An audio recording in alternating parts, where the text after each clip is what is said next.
Today, I thought I'd explain how to make this starry background that I use in a lot of my main channel videos, so let's get into it. So the first thing we're gonna want are a couple of solid layers. We're gonna want a solid white and a solid black. We'll put the black one underneath the white one. So what's gonna happen is the white solid is going to be the stars eventually, and the black is just gonna be the blackness of space. What we're gonna wanna put on this white layer is a CC starburst effect. If we do that, you'll see that it looks kind of like stars, although it could look a little better than this, honestly. You'll see if I move the playhead back and forth, the stars are actually moving because this is supposed to be a star burst. It's a burst of stars, which is a little extra for us. So if we look up here at the settings for each of these things, you can see the speed. So if I change the speed to 0, you'll notice now that the stars are no longer moving, which is great. And we can actually play with the spacing between the stars as well as the size, right? So we can bring them down a little bit. You can play with scatter if you're not happy with where they're located. And so we get something that looks kind of like this. Now I'm gonna actually decrease the spacing a little bit here, because we're gonna put another effect on this to make the stars twinkle, and it's gonna be better if there are more now since there's gonna be a few less later. The next effect we're gonna wanna put on here is my old friend Turbulent Noise. You're gonna see it first, it's not gonna look like it did much, but that's okay. We're gonna tweak the settings and you're gonna see how this is gonna work for us. This turbulent noise effect is happening after the starburst. After Effects does things from top to bottom, so the starburst happens first and then the turbulent noise effect is applied, and so it will only be applied to the white stars, not the entire rectangle. So the first thing we're gonna wanna do is turn the contrast way up, let's say, I don't know, 800. And so you can see now that there are some gaps inside and some of the stars are a little bit dimmer than the other ones. We're getting to make things a little more realistic. Now, the next thing we're gonna wanna do is we're gonna want the brightnesses to change, right? We're gonna want some stars to kind of come in and go away. That happens via the evolution. If I move this back and forth, you can see that the stars are twinkling. Now, you don't want them to do this too fast.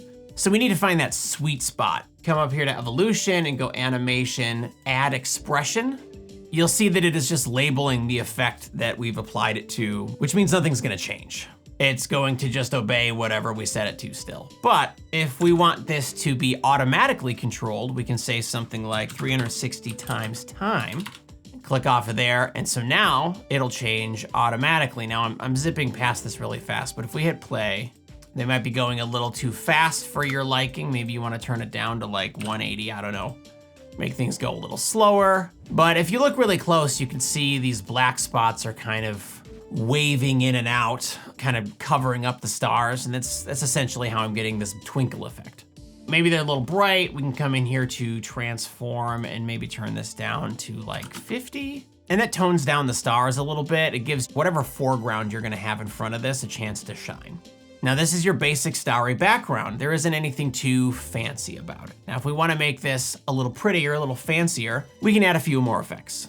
The first thing we can do is we can add a 4-color gradient to the black solid. Now you'll see that it's gonna make this very colorful. This is not what we were going for, obviously, but you can change the colors. So what I wanna do is I wanna take 0.1, I wanna put it all the way up in the upper left corner, and I'm gonna take this blue one and put it all the way down in the lower right corner, and so on.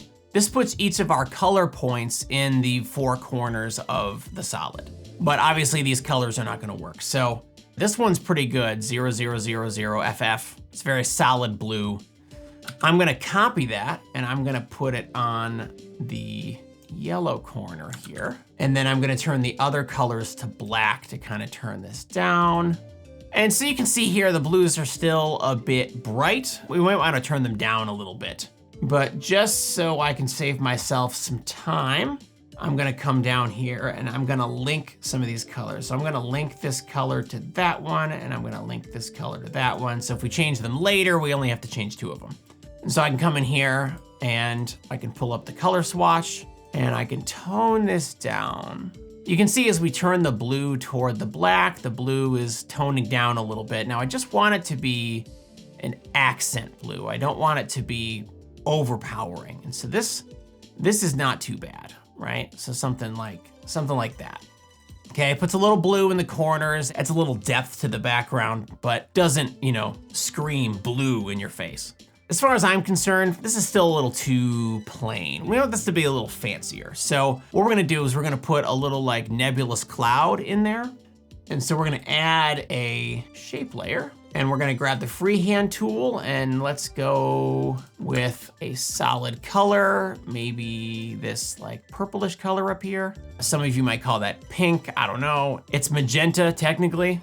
And so we can go ahead and draw a path here. Now I don't need this to be too fancy. We'll get rid of that stroke in a bit. And we can always move the points around later on, something like this. This looks kind of ugly at this point, but if we add a blur to this, and actually let's say a standard Gaussian blur, we crank that baby all the way up, like let's say, I don't know, just 150, right? So, uncheck repeat edges to smooth out the corners. It looks more cloudy, but it could be see-through. So we're gonna tone this down with the opacity till we get something we like, something kind of like this. And then I'm gonna grab the path in here and we're gonna play around with this.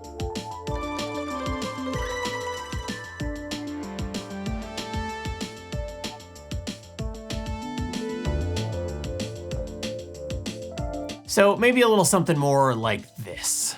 So you've got this pretty sort of nebulous cloud going through here, and you've got some blue corners, and if you hit play, you get some twinkly stars, and bingo bango, you've got a starry background.